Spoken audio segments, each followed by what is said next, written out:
Hey there, welcome back to the athomedive YouTube channel. As always, my name is Joey and today we're in the kitchen making a favorite classic. Today, I woke up, was having a cup of coffee and decided that I really wanted some pate choux. I haven't had pate choux in a long time because I never really see it around. But luckily, I already have everything to make it at home. So, sit back, hit that subscribe button, and let's dive right in.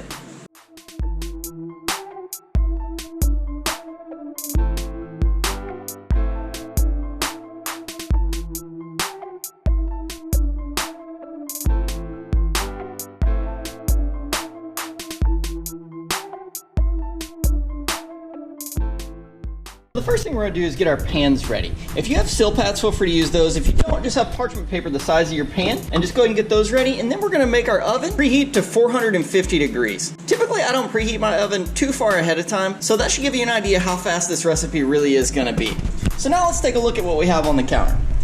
On the counter today we have a super simple list of ingredients, and that's going to start with 3 ounces of unsalted butter, 3/4 cup of water, 1 teaspoon of sugar, and 1/8 teaspoon of kosher salt, or you can just give a good pinch. 1 cup of AP flour, and 3 eggs. And this is all we're going to need to actually make the pate choux itself. If you decide to fill it with something, then that's always a good option too. So let's get started. So the first thing we're going to do is we're going to put the butter and the water in the pot, and we're going to put those over medium-high heat to slowly come up to a boil. Meanwhile, let's go back to the counter. You may have noticed that on the counter I do have a piece of parchment paper down. And the reason is I'm going to take the flour and the salt and sugar, and I'm just going to sift them together onto the parchment paper. This is going to make it handy for whenever we go to transfer it into the pot here in just a moment. Because if you can pick up the parchment paper and just let everything slide right into the pot, it makes it so much easier.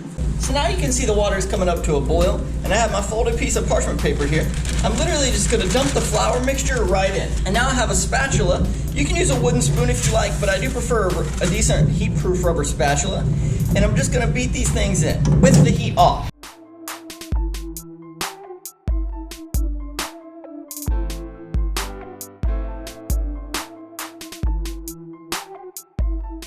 So as you can see here, we do have a white, pasty, dough-like substance. And that's a good thing, because that's exactly what we're looking for. Now we're going to go back over medium heat, and we're going to cook it until there's a film that starts to form on the bottom of the pot. We do want to make sure we keep it moving constantly, because we want to make sure it cooks as even as possible. And part of that means that we need to make sure we rake the bottom of the pot pretty consistently and often, because if we don't, we're not going to know when the film starts to form. Alright, so if you can see here in the very back of the pot, we do have this texture that's starting to form. That's the film that we're looking for. That's how we know that the dough is ready to move on to the next stage. So for this stage, the first thing we're going to do is take the dough that we just made and put it into a medium bowl. Now we're going to take an electric mixer. Beat this on medium to incorporate some air for about 1 minute to 1.5 minutes to start cooling the dough down. 1 minute, 37 seconds later. Now we have the 3 eggs. So we're going to add these in one at a time while the mixer is running and let them fully incorporate in between, just like when we make cheesecake.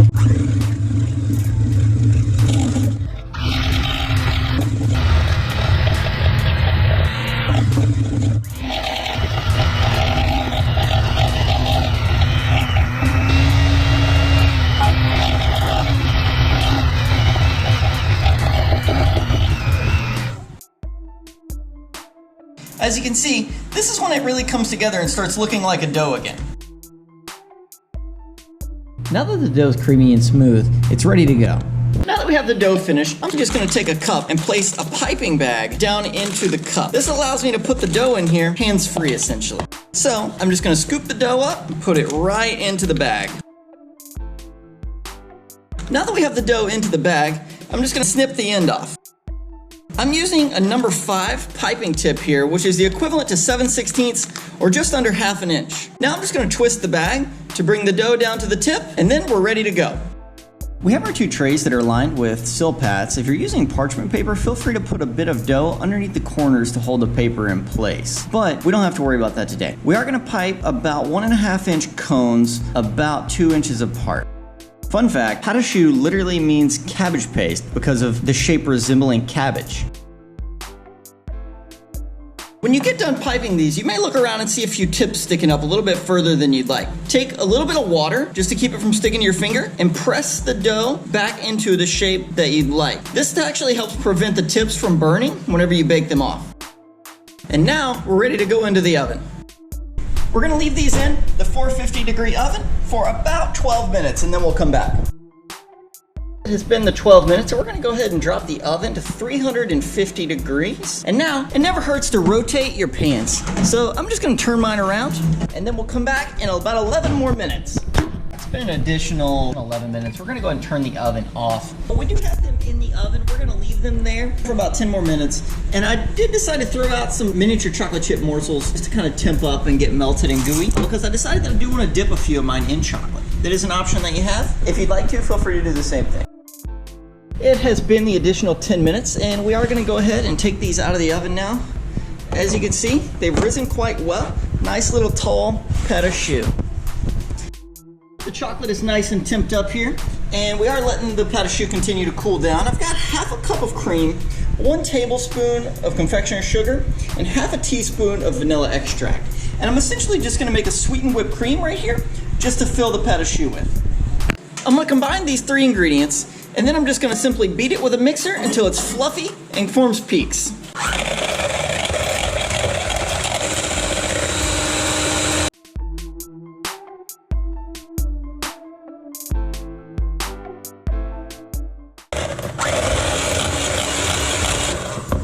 All right, as you can see, now it holds its shape in the mixer beaters, so I'm gonna go ahead, clean this out, and put it in a piping bag.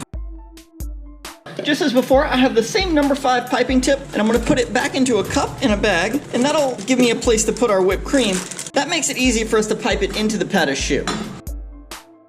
I'm gonna set this in the refrigerator until those are finished cooling down the rest of the way. Now that I've made the whipped cream, I have the pate choux that are nice and cooled.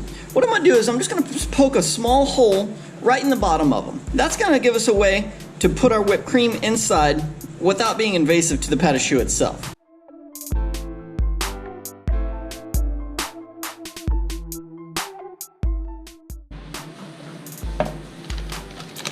Now, I have our whipped cream.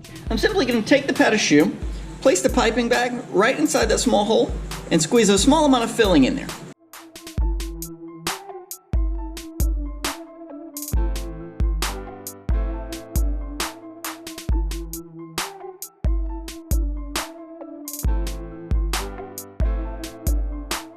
Now I'm going to take a few of these and roll them in the Michelin chocolate. So to do this, I'm going to take the top point and simply just roll it right in the chocolate. If you'd like, you can also take the backside of a spoon to smooth it out a little bit if you want it just to be a little bit more symmetrical, smooth, or evenly coated. But if not, these are your finished product. So we're going to go ahead and do a few more.